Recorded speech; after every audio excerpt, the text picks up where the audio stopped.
girls, grab your beers. Hey everybody, this is Charlie from Anthrax, and you are listening to today's Boondoggle. This is Mark Metcalf, and you are listening to today's Boondoggle with Bailey on Domain Cleveland Radio. You are listening to today's Boondoggle with Bailey on Domain Cleveland Radio. Yes, Kato Kalin listens to this all the time. Welcome to today's Boondoggle. Now here's your host.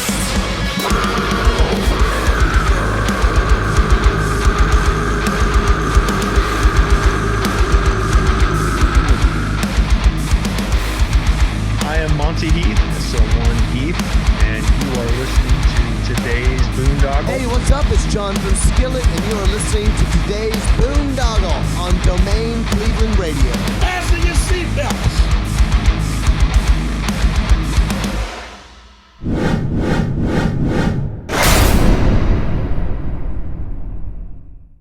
Sound the alarm. Incarceration Music and Tattoo Festival is back with Shinedown, Godsmack,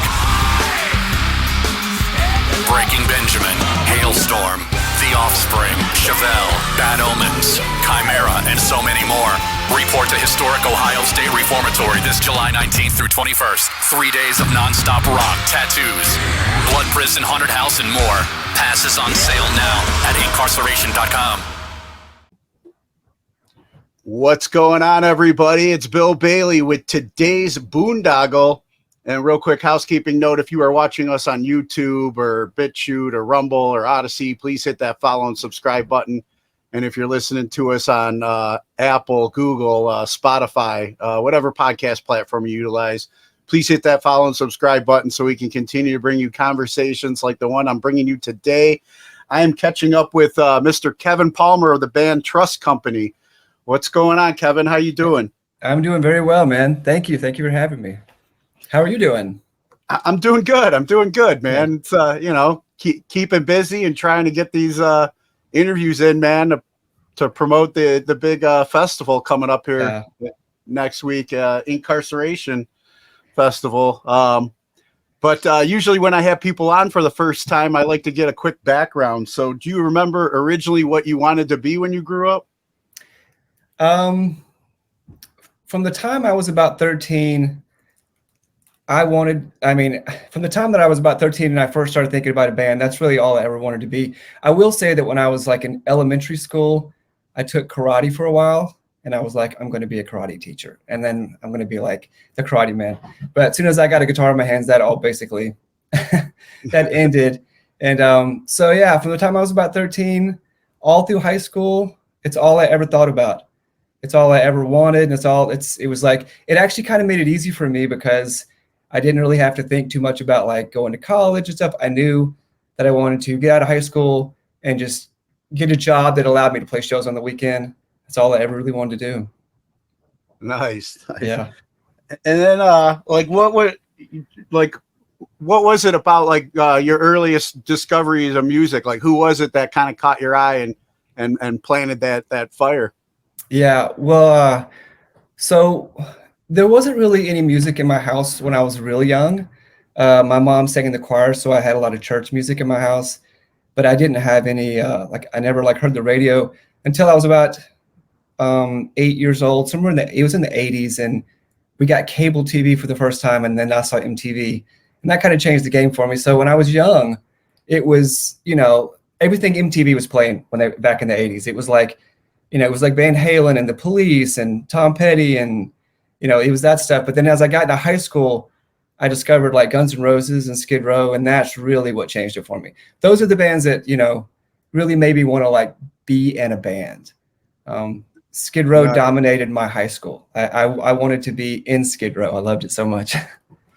Hey, like still to this day, and I tell people this story all the time, but when I was in high school back in the day, they had, before Ticketmaster, they had this thing called Ticketron for concerts and stuff. And one of the first concerts I saw in high school that just changed my life, and it's still like my favorite ones, was Guns N' Roses and Skid Row at the Richfield Coliseum. And it was like, Sebastian Bach was still in Skid Row. It was Guns N' Roses, just as Use Your Illusion was getting ready to come out, or Terminator 2, was ready to come out and stuff. And it was just, I was third row center. My sister worked across the hallway, I guess, from where there was a Ticketron, and was friends with the girl and was able to snag me like amazing tickets. You know, third row center, high school kid. It changed my life, man. Been, you know, second tattoo I ever got, Guns N' Roses. So yeah.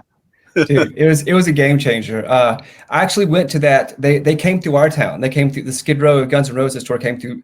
They came through Birmingham. I'm a little bit further south in Montgomery, Alabama. But yeah, they played at like a speedway, so it was outside.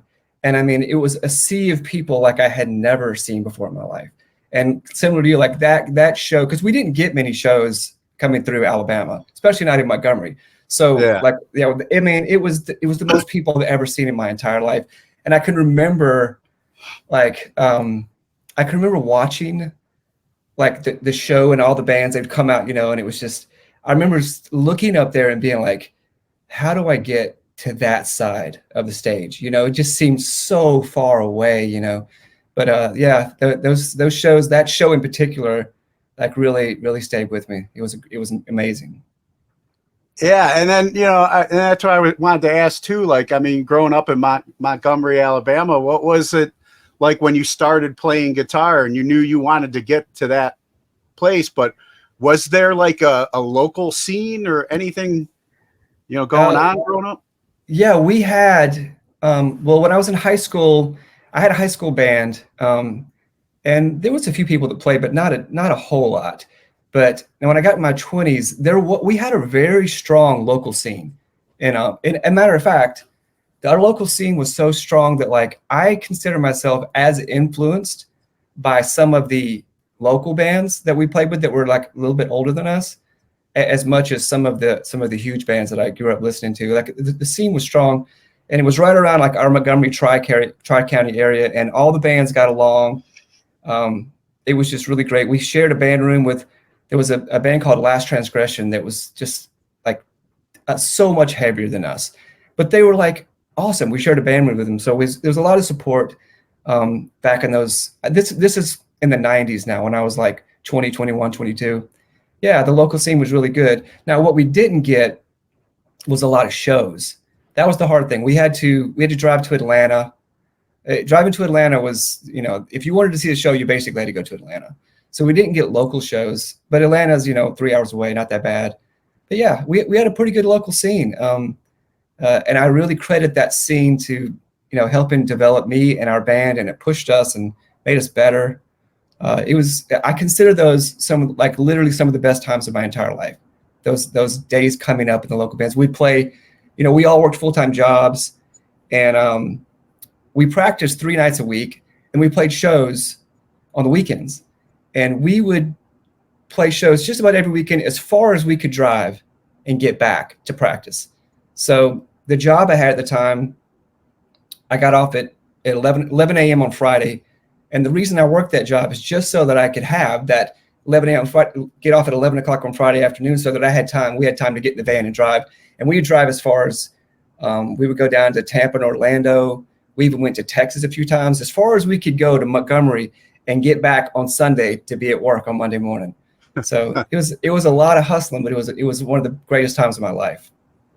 That's awesome. Yeah. So I mean, you did have a pretty positive scene, and like you were saying, which you know, it wasn't just like the big bands that like inspired you and influenced you, but you could kind of sit under the learning tree with you know, the band you shared the practice space with, and kind of get like you know, what to do and what not to do, you know, types of things. But what a hustle, man, to make those drives and stuff. And how did you get yourself like set up with some of those shows back then?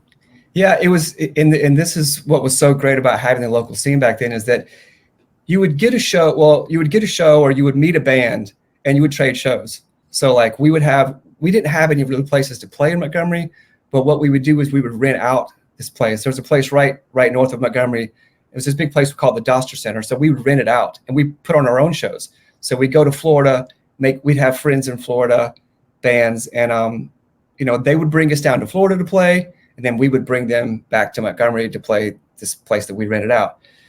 We called it Local Fest. We had a few different local fests where we would like it'd be a lot of local bands, and then we bring in bands from out of town. So it was trading with bands. It was getting to know bands and trading with them and driving it. And we are still friends with some of those guys to this very day. There's a band called Still Naive that actually got signed. I don't think their record never came out, but yeah, they were down there, and we used to trade shows with them in Orlando, and yeah, it was a lot of fun. The community that we had back then was strong, and it's what made it. We all pushed each other, and it gave us all the drive to get better and keep working at it. Yeah, that's awesome. I'm friends with a lot of local, bands that ended up becoming national bands here in the Cleveland area. And I remember, some of the same, hearing a lot of the same stories. That's what it was like before internet and social media and stuff, just like the hustle was for real. And, you scratch my back, I scratch yours in the scene, everybody supporting one another. And that was amazing. So obviously that kind of drive and hustle that you guys showed would pay off and get you, put you on the map and get you noticed out there. Let's talk about when, like the precursor to, Trust Company, 41 Down. Right. When did that end up coming together for you? Yeah, so 41 Down, we formed in 1997. Jason, the drummer, and me have been playing together since 94. So this year is actually 30 years me and Jason have been playing together.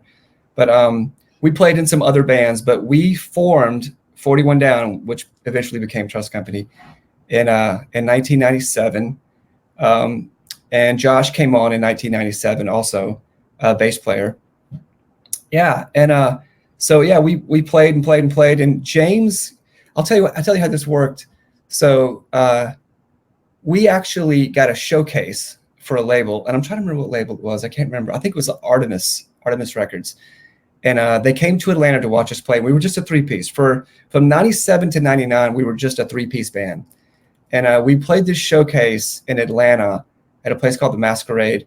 And the guy that came out and saw us, he said, you guys are great. You're solid and everything's great. He goes, but he said, you need another guitar player. Like, it looks a little bit empty. I'm standing here and Josh is over here. And it's just, he's like, and his opinion was that we need another guitar player. So we went on the hunt for a guitar player, and James joined the fold in 99. And so we became a four-piece then. And let's see, we got signed to a small label out of Washington, D.C. right around the year 2000. We jumped in a van, went on tour, ended up playing showcases for Geffen and stuff. And yeah, it was a wild time. After we got signed to Geffen, we were going to get to keep our name, 41 Down. That's when we got signed. We were 41 Down. As a matter of fact, the first tour we ever went on the side of our bus, it had like a 41 Down sticker. But the label wanted to change it because everyone at the label, we were on Geffen. People in the office on Geffen kept mistaking us for Sum 41.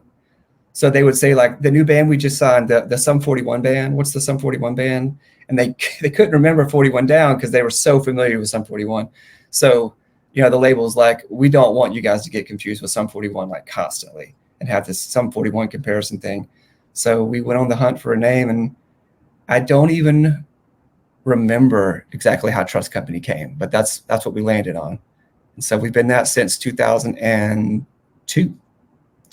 But there's like a special place in our hearts of 41 Down. Like, we kind of still feel like that 41 Down band because that's how it all started. I mean, Downfall was written in 1998 as 41 Down. All the 99% of the first record was written as we were 41 Down. So we still have that that little special. We always used to throw out our 41 Down symbol so that we would know. So yeah, but yeah, it changed because of Sum 41 basically. So as you guys were putting together the Lonely Position of Neutral album, a lot of that was 41 Down material. And then before the release, it was like, okay, we have to have this new name. And because I'm always curious about how names come together, but you don't know how they landed on Trust Company.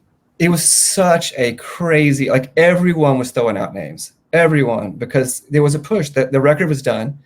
When we did the record, you know, when you're doing a record, you're charting everything out, and on the thing it said 41 Down. I mean, we were literally doing our, you know, we were getting ready to do our first tour, and everyone was still trying to figure out the daggum name, and we were just like, God. So we were getting it from, and we had lists and lists and lists of names, and it's a nightmare trying to come up with a name. It's like one of my least favorite things to do is try to come up with a name. And so, yeah, it's somehow, I think the word trust was on one list and company was on a different list, and people started putting them together to like try to make some matches and stuff. And somehow it came about. And so, yeah, it feels normal now, but we have, even as a business, trust company as a business, like our company, our LLC that we operate under is called 41 Down. That's kind of our legal operating name. It's kind of like a nod back to where we came from and stuff. And I really wish we could have kept it just because it felt like home.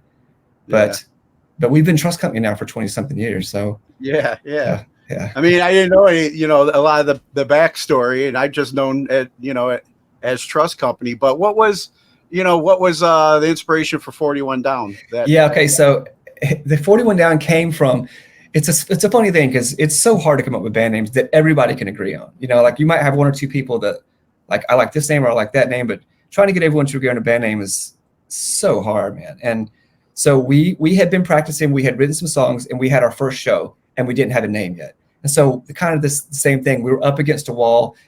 All the other local bands are wanting to make flyers, they wanted to put our name on it. So at the time, the job that I worked at, every morning we would do the crossword puzzle. I was a land survey. You know, the guys on the side of the road doing this number? Yeah. I did that before. That's what I was doing before we got signed back in the day. So we get in our truck, we go get coffee, and we sit down and do the crossword puzzle. And we were doing the crossword puzzle, and one of the clues or whatever said, it was giving you the clue and the hint, and it said the opposite of 41 Down. So you basically had to figure out what 41 Down was, and then it was going to be the opposite of that or something. And I just saw it written there, 41 Down, and it just kind of rolled off the tongue. And so the idea was, I was like, dude, let's just call ourselves 41 Down. We'll change it later. We got to have something. So we just said, okay, we're 41 Down. And we put it on there, but it came from a crossword puzzle, believe it or not. So that's awesome. So it's like it's been a history. It's like, I mean, it was kind of self-fulfilling. We'll change it later, and you kind of had to. And even after you liked it. Yeah, and there's I've heard that story so many times where bands have such a hard time finding a name. You settle on something because you got to have a name to go play these shows, and you go like, we'll change it later, you know. And then, but once you get used to something, and once you get known at it, it's really hard to change it. So it was really hard for us to like feel like we were called Trust Company, because we just felt like we were 41 Down. That's just who we felt like we were. And so like in the beginning, it's like, here's Trust Company. And it was just like, is that what we're called now? We're called Trust Company? It was so interesting in the beginning. But I mean, of course, it feels normal now. We've had Trust Company for much longer than we ever had 41 Down. Yeah. And like I was saying, I mean, the Lonely Position of Neutral album was, you know, you had a lot of that written already. And then as it, you know, it got ready to debut, and then you guys settled on the Trust Company name. I mean, what was that whole thing like? You know, on a major label debut, you're getting the push, and I'm curious. Like I said, I'm a name person. What was who came up with the name of the album, and what was the meaning for that? Yeah. Okay. So the Lonely Position of Neutral, that was one of our song titles. So when we were 41 Down, before we signed to Geffen, our song titles would just be the craziest things. Like they wouldn't really have anything to do with the song. It was, you know, like Running From Me was called Single Smother. It didn't really make any sense. We had these crazy names.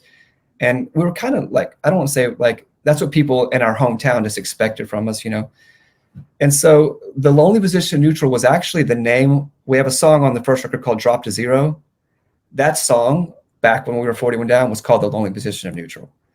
So naming the album that was just kind of a nod back to 41 Down in one of our songs. And so we could kind of have something that felt like 41 Down. We almost named the first record 41 Down. to kind of keep it, which is I think that's what Linkin Park did. They were called Hybrid Theory, and then they had changed it to Linkin Park, and they said they named it Hybrid Theory. But yeah, so we were going to name it 41 Down, but we decided to go with Long Position Neutral because it's interesting and strange. Yeah, I mean, and then definitely catches the eye, but then you get, so you're on Geffen. This gets released, you get a push. You're going from the job that got you off at 11 a.m. on Fridays. Yeah. You could drive as far as you can and be back home, Sunday from Montgomery. And then now you got to you got to go out and tour support this album. What was that transition like for you? And what was the, you get a hit like Downfall. Yeah. What was that whole experience and feeling like? It really did feel like that everything that like you dreamed of when you were a kid was starting to come true. Because when we first went out, well, here's the interesting thing. Like, I can remember writing the chorus for Downfall sitting in my bedroom, on like a weekend. And when you're writing those songs, especially if you haven't ever had a record deal, like we didn't have a record deal, we're just a band from Montgomery, Alabama, didn't know a single person in the music industry at all. And you're writing these songs and you don't really ever realize that they could potentially be heard by a lot of people, because we didn't have a record deal. So when we first went out and started touring, we opened up, we were on a tour with Puddle of Mud and 30 Seconds to Mars. That was our first tour after we got signed. And nobody knew who we were. So the goal every night was just to try to win over the crowd, and then, and it was a lot of fun. It was crazy. It was one of those, I can still remember the first night that we ever played. We were at Stubbs Barbecue in Austin, Texas. Our first show was at South by Southwest. And there was, I don't know, a few thousand people. Puddle of Mud was huge at the time. They had Blurry and everything else.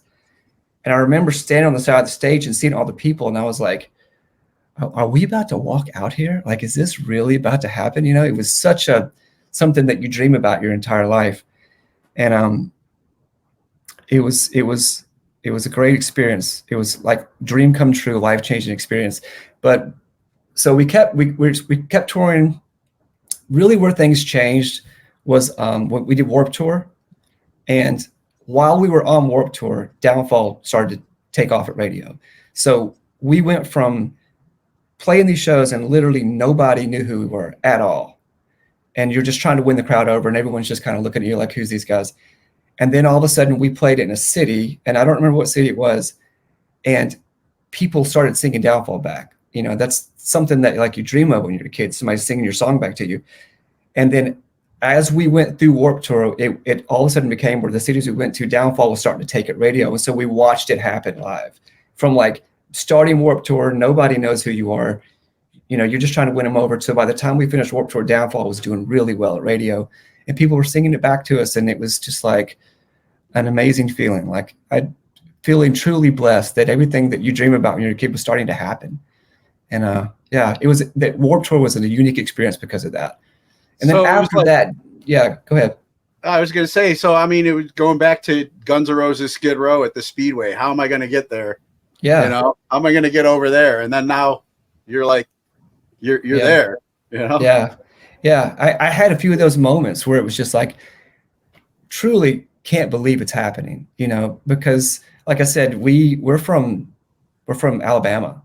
We didn't know anyone. And most of our guys are from a small town called Prattville, Alabama. We've been practicing in a storage room for years is what we've been practicing. And we still practice there now between shows. We got our same storage room, band room back. But it was a dream come true. And I remember playing in Sacramento, California.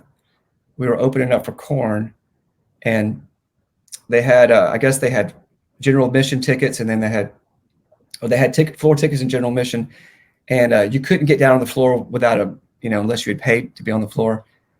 And so I remember we started playing Downfall, and people started coming down and jumping the railing to get on the floor.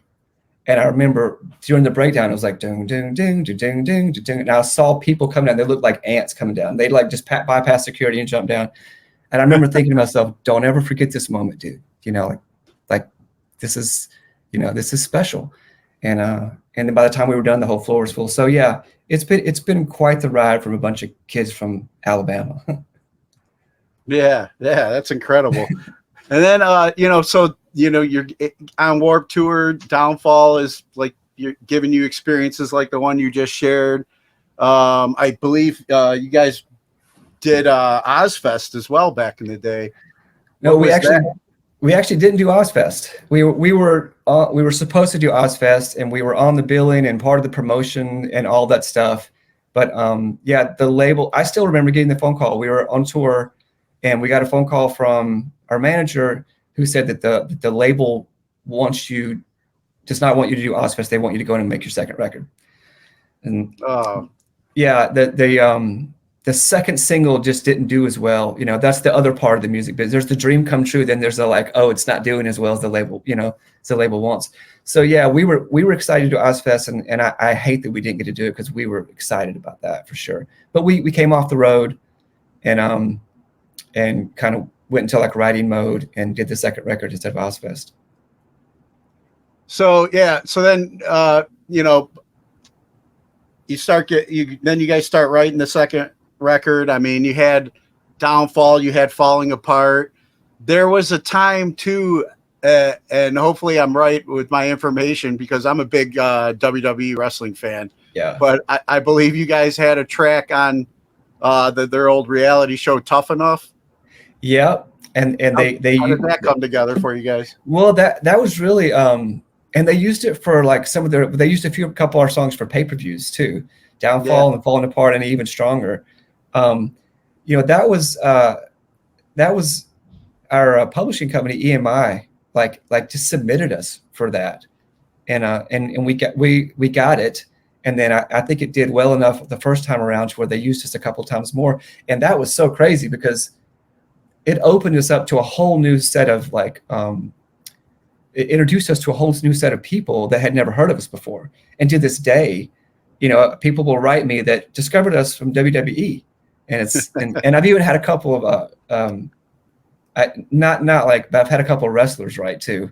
I can't think of their names right now. They weren't like, it's not like The Rock wrote me, but like, you know, we've had some people write, and so many people discovered us through that. So that was really, we didn't see it coming. That, and we also did not realize that we got put on a couple of video games, and still to this day, people find us through those video games. And that's a part of it that, you know, I never really saw coming, was that, you know, we would get used for like WWE and video games. But that's been cool. Very cool. Nice. And yeah, like I said, I'm a, you know, huge wrestling fan, you know, growing up watching that. And, you know, it's still my, like, when I need some distraction entertainment, that's my, like, you know, people got football and everything like that. Yeah. My soap opera I need to get into every once in a while. But, you know, so you guys had all those other opportunities building your fan base, bringing you new eyes and ears. And then, you know, what was it that you guys decided to kind of like take the time off? And, yeah, I mean, was it meant to be time off, or at that point in time, you were just kind of like, maybe this is it? Yeah. I mean, it got to a hard spot.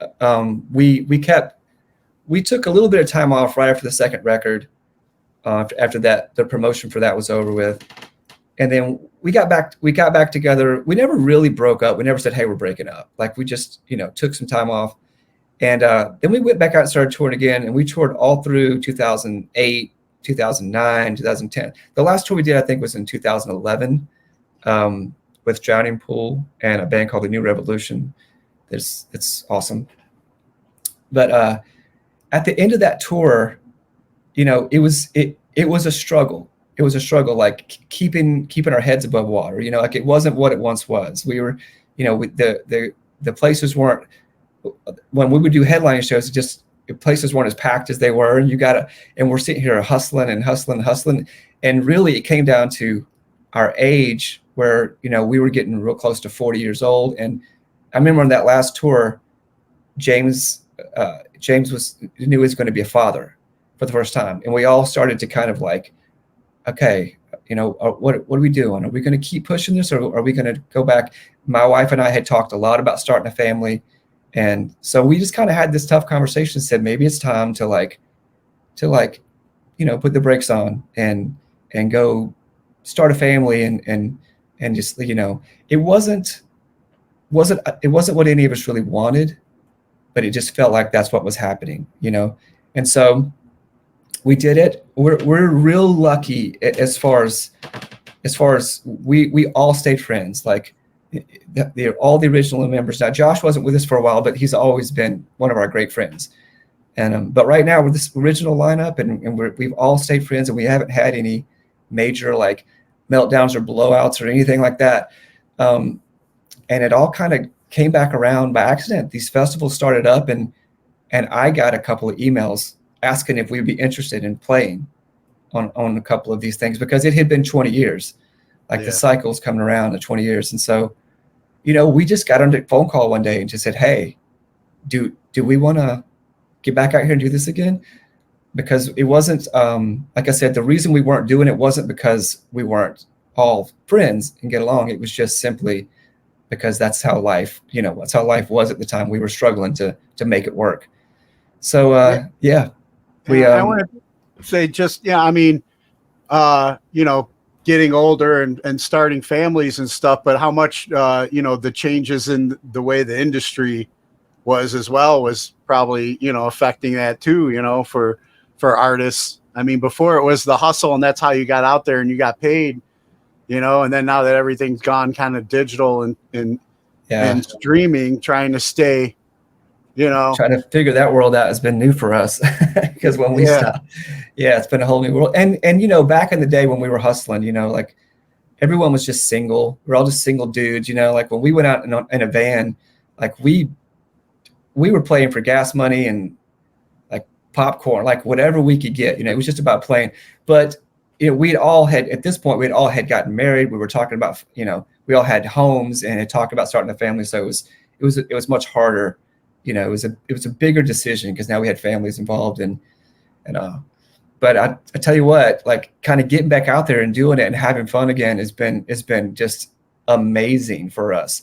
Just the first time we walked into the band room again and all just played, it was just like, you don't know how much you miss it until you get in there and do it again. You know, it's been amazing. Yeah. And so, you know, the opportunities come, like you said, with the 20-year cycle, and thankfully you guys stayed friends, but you know, you're with families and stuff, you're back doing the 9 to 5. Now, does it easier just to get on, you know, I mean, you're not like getting back in the vans like you used to. I would say just, you know, you have an opportunity to play and at these big festivals, and hopefully that helps move merchandise and all that stuff. But I saw you guys had the you know, one of the big festivals you guys had an opportunity to play on and come back out was the Blue Ridge Rock Festival last year, which, you know, is, you know, got a lot of controversy surrounding that thing.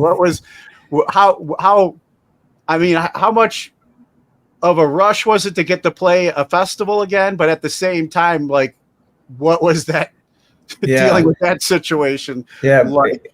Interesting, because Blue Ridge was actually the festival that we came back for.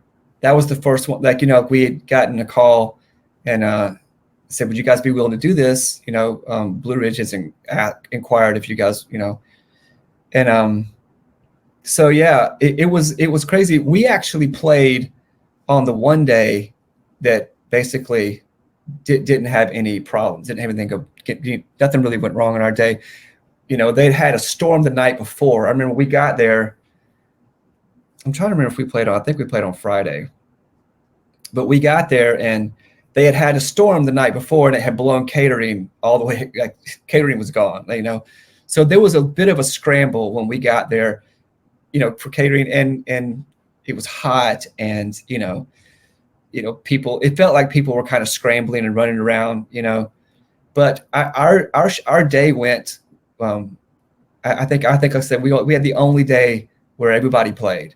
And so, we went on stage and got off stage and at the right time. And I do remember feeling like it was hectic and chaotic, and, but then after we left, the next day is when it just completely went haywire and people were upset. And so we kind of missed the craziness of it all, because our day was the most sane day, the most together day. Yeah, I mean, so it didn't rob you of having that, that feeling that, playing in front of a big crowd again in a festival. You got to enjoy that moment. Yeah, it didn't, because that all that stuff didn't happen until after we were done. Like when we got there, the only thing that was kind of out of was like, hey, there was a big storm last night. Catering got blown. The catering tents got blown down. So it was like, okay, but other than that, like nothing had really gone too wrong at that point. So when we played, it was still felt very like, everything was going to go smooth and everything was going to be fine. And then all the stuff that when it really got bad is whenever, like after we were done. So it didn't really affect us. It felt really good to get back out there and play again. That was the first one. And I think it was the first time in 17 years that all original members had played together. Because, we had a bass player. We switched bass players here and there throughout. But when Josh was back, that was like our first show as all 4 original members in like 17 years. So it was crazy. It was a lot of fun. Nice.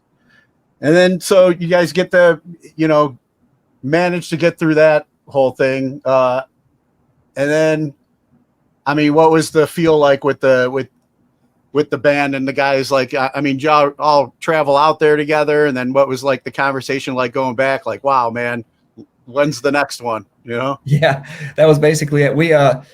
We traveled separately for that. Well, my family, we have an RV. So I took the RV, my family took the RV, and we filled it up with all of our equipment. So that's how we go from there. And then the other guys, everybody took their families to the first one.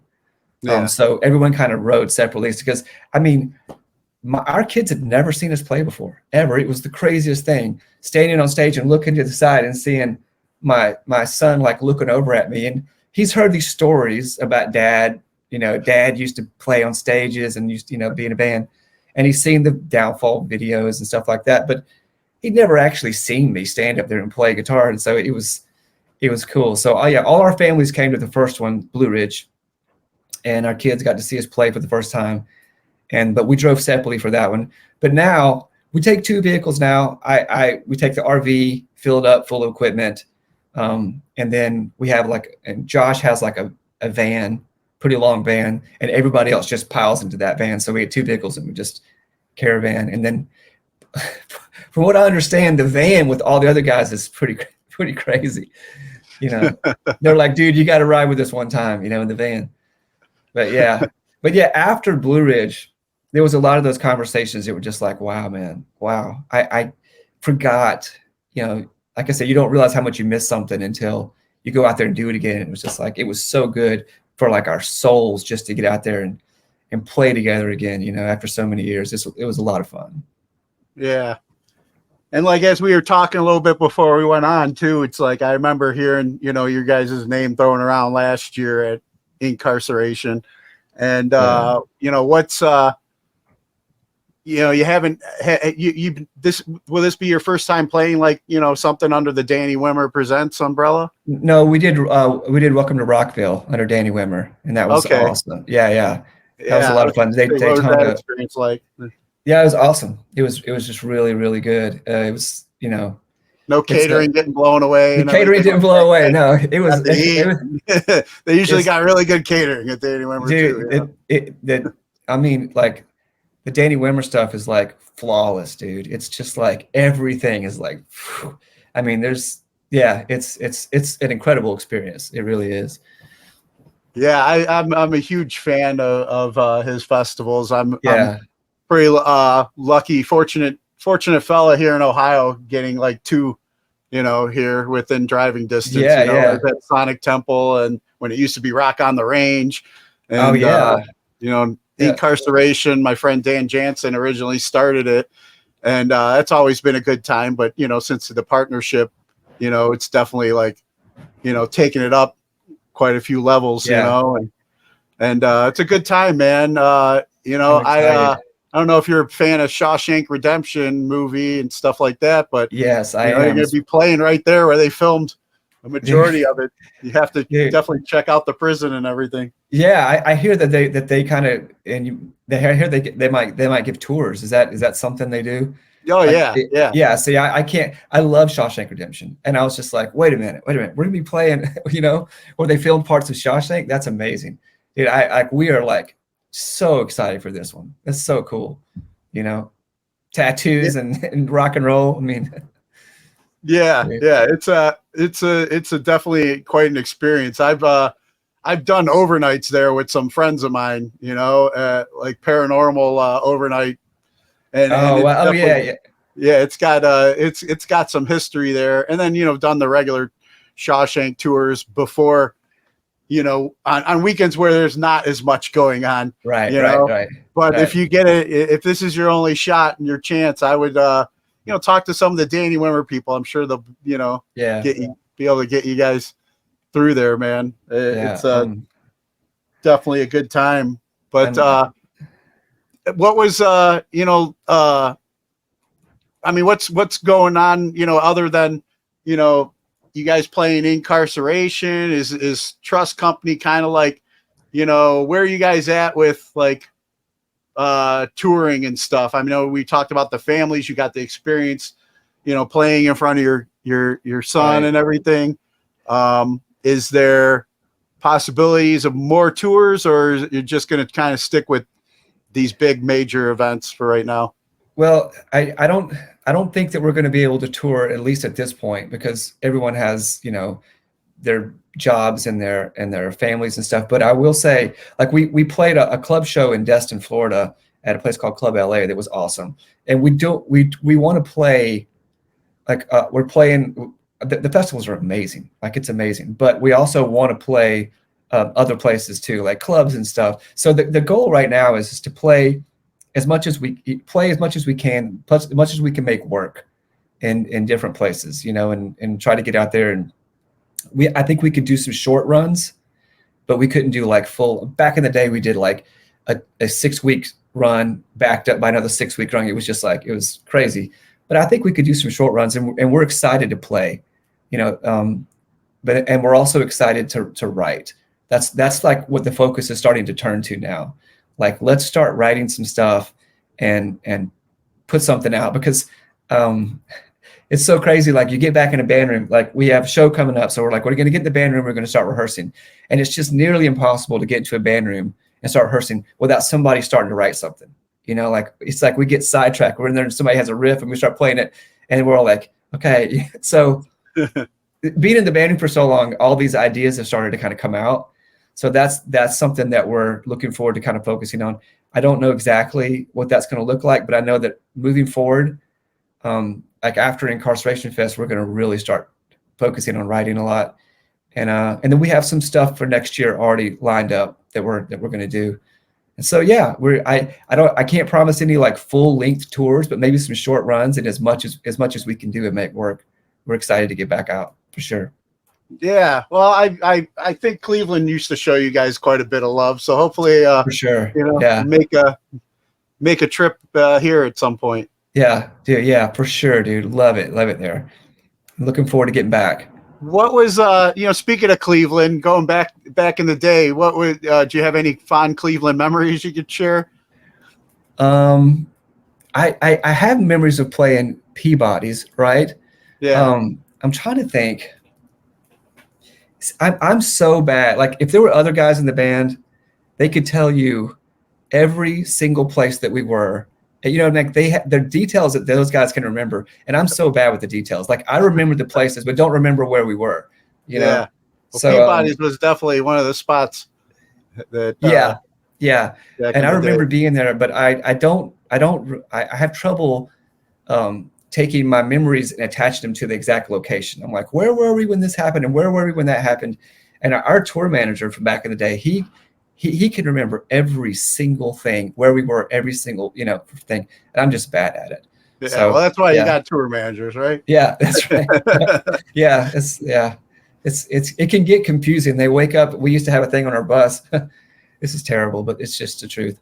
We wake up on our bus and there would be like a day sheet would be stuck up there, and it would be like, you are in Cleveland. It would be like, just tell you like, this is where you are. This is what you have to do today, and this is what time you need to be on stage. And if you're not back at the bus at this time, you're getting left. And that was it. So we wake up every day, look at there, and you are here, because the bus drives overnight. It would drive overnight, And, Yeah. I remember, this is crazy. This is a crazy feeling. We were on the East Coast. So, and then we played a show somewhere on the East Coast, and we had the next day was off, and we just had a long drive down the East Coast. So we went to bed at night at whatever, like 3 o'clock in the morning. And then the next day, when I woke up on the bus, I knew we'd been driving all night long. So we had been driving all night, and the bus was parked, and there was no one on the bus. They'd all gotten up and gone get something to eat, but I was asleep, so they left me there. And I woke up and I was empty on the bus. And I remember I got off the bus and I looked around for something to eat, and I found a place to eat, and I walked inside, and I remember standing there about to eat, and I didn't even know what state I was in. And I asked the dude behind the counter, I was like, this is going to be the weirdest question, but what state am I in right now? Because when I went to sleep, I was in Massachusetts, and I have no idea where I am now. So yeah, it can be a weird thing waking up and being like, where are we now? Yeah. It wasn't so tough when you just were doing the long drives from Montgomery on the weekends. Yeah, we knew where we were. Yeah, you can cover some ground on the East Coast, and you wake up and you just have no idea where you are. Yeah.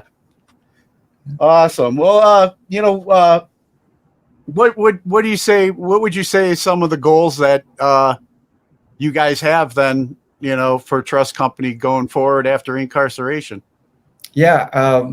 Besides playing, like we want to write, and we want to put something else out, because it's just been such a great experience and good vibes, and so we want to put music out. We want to continue to play. And when we first got on the phone and talked about like, hey, do you want to come back and play some shows and stuff? Like the most important thing, we were like, listen, let's just have fun. Like, like kind of what we did back in the day. So I would say our only real goal right now is to just enjoy that we're getting a second chance to come out and have fun and connect with people and just play, and don't know how long it's going to last, and don't put any real expectations on it besides just to feel like real lucky that we're getting to do this again. So let's write some music and let's play some shows, and let's just like enjoy the ride. While we have it again, because it feels special for us, because we felt like we were gone for so long, and it's like, hey man, we're 50 years old and we're getting a chance to like do this again. So that's the main thing. Let's just go out and have fun, man. And that's the best advice, man. It's like my girlfriend has to keep grounding me all the time too. It's like, I'm in recovery. I got now 15 years sober, and it was like, I used to like be chained to like the past, like the wreckage of my past, I guess, and I would focus so much on that. And then I became like, this goal-oriented person that's focused on the future, and just like reel it back, man, and just enjoy the now, and that's what the program I'm in calls for too. But I seem to forget that quite a bit. But I love these reminders to stay in it and just enjoy it, because nothing's promised tomorrow, Nope. No, yeah, I hear you 100%, and that's awesome. That's awesome. Yeah, it's not always easy to do, but it's a worthy goal to try to just kind of like enjoy the moment, and feel blessed, and not. I'm a worrier. Like I've always been a worrier. Like you, like I had a point in my life where I set goals, and I can be a warrior, and I kind of came to the same conclusion that you did. This is like, I don't need to make up a story in my head that's not true about something that hasn't happened yet. Just enjoy where we're at, you know, Yeah. and be in the moment. And it's easier said than done sometimes, but it's great advice for sure. Amen. Kevin, man, what about, I mean, we got fans that, I mean, you got a lot of fans. It's been, like you said, 20 years, you know, and we got a lot of fans from back in the day, but there's a whole new fan base out there. People just getting to hear about you guys for the first time. If you, like some of them could be listening to us talk right now. Like if there's any new fans out there that want to like kind of learn more or follow up or see what's going on in the trust company camp, where would you send them? Yeah, we we have an Instagram account now, but we were real late to the game. So we finally have an Instagram account. It's pretty new, but you can follow us on Instagram, message us, and we all have personal Instagrams too. So I'd love to hear from anybody. But yeah, Trust Company Band on Instagram, you can find us, and we have Facebook. So we're on the socials. Nice. Awesome. Well, hey, before we get ready to wrap up, I want to ask you a couple of questions I normally ask my guests that I have on here. You're talking a lot about some of, the music that influenced you when you got into playing, a lot of the people that influenced you, but who would you say today are your top 3 musical artists? Oh, that's hard. It's interesting. One of them is a band that, when it comes to like rock, there's this band called Vexus, and they're not signed. They're from New Jersey. We played with them back in the day, like in 2008. When we were coming through New Jersey, we played a show with them, and we met them and became good friends. And I just think that they're great. Back then, they weren't called Vexus, but yeah, Vexus is probably who I'm listening to the most as far as rock. You know what's interesting? This is not rock, but like as a songwriter and as a lyricist, I lately have been listening. Do you know who Jason Isbell is? He's like a singer-songwriter, but to me, he's a great lyricist, and so I've been listening to him a lot. And let's see, the third one. I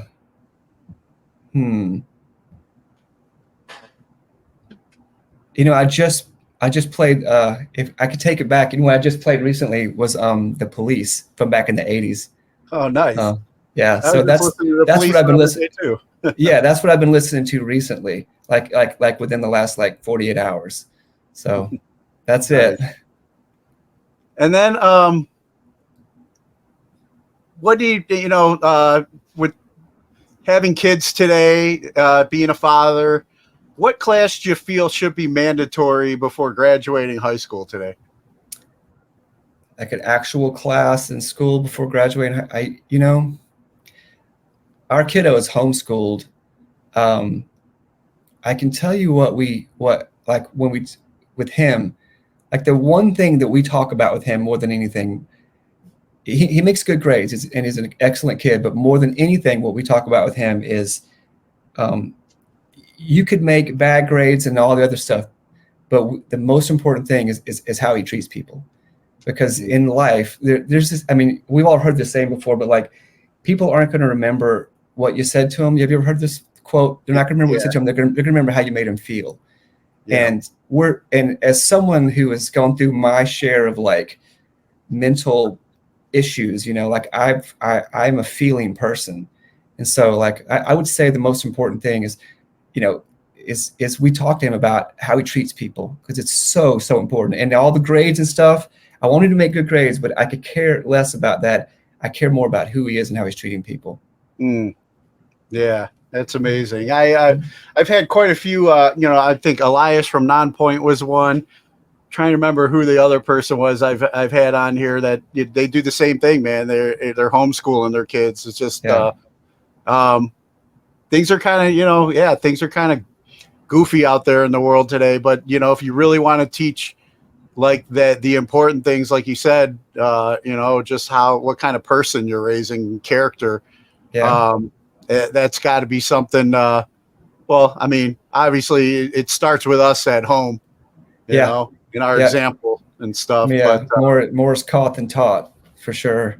Yeah, Yeah. exactly. Yeah. You know, and I need these reminders too. It's like both of my girls are grown women now; they're in college, but you know, I still get caught up in like I said, in the goals for myself, and then you want better for your kids, and sometimes you know, it's like, you know, I just I should be I got to step back and be more grateful that I got good kids. They're good human beings, you know. And it don't matter, you know, how my, you know, everybody's going through stuff right now, you know. You get caught up, you know. It's not about the imaginary brass rings that society puts in front of us to grab, you know. Like you said, I'd rather people feel, you know, when I'm doing right, when I'm doing it right, I know, because my girls feel comfortable coming to talk to me about life issues. You know, That's when right. I'm doing it wrong, they'll let me know. Yeah. So I love these conversations because I need the self-reflection and reminders too, man. Yeah, same, man. Same. And then speaking of, you know, people in our lives that kind of inspire us and make us better people, who are 3 people that you can credit for inspiring you and making you the person you are today? I'd say the first one would probably be my wife. She is my wife has struggled. She had a major panic attack a few years ago, and it has turned into like full-blown panic disorder. And so I've watched her battle that, and it's something that I didn't even know existed but like the strength and just her fighting to kind of get her life back has been truly inspiring. And she's a great mother, and just she's the person that, like, when I'm struggling, will come up to me and say, hey, you know what I mean? Like you got this. And so without her, I don't know, you know what I mean? Yeah. I'll say this too, like my dad was a political cartoonist growing up. And so it was interesting to have a dad who drew cartoons for a living. And he kind of like, we're like, when you're a kid wants to play in a band, you want to get signed, like the odds are really against you. And my dad kind of had the same thing. There's only a certain amount of newspapers. He was a political cartoonist. There's only a certain amount of newspapers. There was not very many jobs available in the whole country, but he really, really, really chased his dream to be a cartoonist. And it happened for him, and, you know, and so I've always been really inspired by his story and how he kind of taught me to, like, go after your dreams, and you can do it. And you can kind of, you know, if you're an artist or you live in this artistic realm, it's like, it's not impossible for you to get there. You just got to work hard and keep going after it. And probably the other one would probably be my brother. My brother was, I had written about this at one point, but my brother in school was classified as an LD student and in math, and was told he'd probably never be able to go to college because he wouldn't be able to do any of that. And he's got a PhD now, and he's killing it. And so watching these people overcome things in my life, they kind of become your heroes, the people closest to you. So I would say those 3 people. Wow, that's awesome. Man, Kevin, I think I needed this conversation with you today, you know, a lot more than just, you know, another interview on the podcast. So I appreciate, you know, us getting to talk, man. I appreciate it too, man. One last question I wanted to ask is, you know, it takes everybody back to childhood, but favorite toy as a child? Oh my gosh. I'm not going to say a bike, although that might be really what it was because I wrote it so much. Favorite toy as a child. We just saw a commercial of this too. Like, it was probably Castle Grayskull, He-Man's Castle Grayskull. Oh, do you remember that? Yeah. I mean, I can still remember getting Castle Grayskull and just being like, you know, I made it. Yeah, like it was just it just felt so big, you know. I was like, oh my gosh, you know, I have Castle Grayskull. So I have a strong, like a really like core memory of getting that toy as a kid. Nice. And then any message you have for our military members that are currently serving overseas? Yeah, Thank you. It's finding the words to say is nearly impossible. And I can't even really imagine. So just very grateful for everyone that serves, for sure. Yeah. Awesome. Heartfelt. Thank you. Kevin, man, like I said, I really appreciate, this conversation with you today. I look forward to meeting you in person next, Yeah, dude. in a week or so at Next Saturday. Yeah. Yeah, dude, I'm looking forward to hearing Trust Company live once again. Thank you, man. We're pumped. We're pumped about it. Yeah. Yeah. And then before I let you go, if I could ask one last favor, you mind cutting a promo ID for the show? Just introduce yourself and you're listening to today's Boondoggle. Yeah. Hey, this is Kevin Palmer from the band Trust Company, and you're listening to today's Boondoggle. Awesome. Kevin, man, thank you again so much for your time. And it's been a great conversation. It gave me a lot to reflect upon today, and look forward, like I said, to seeing you at Inkcarceration. Same, dude. Thank you so much for taking the time. I appreciate it. All right. Take care. Okay. Bye.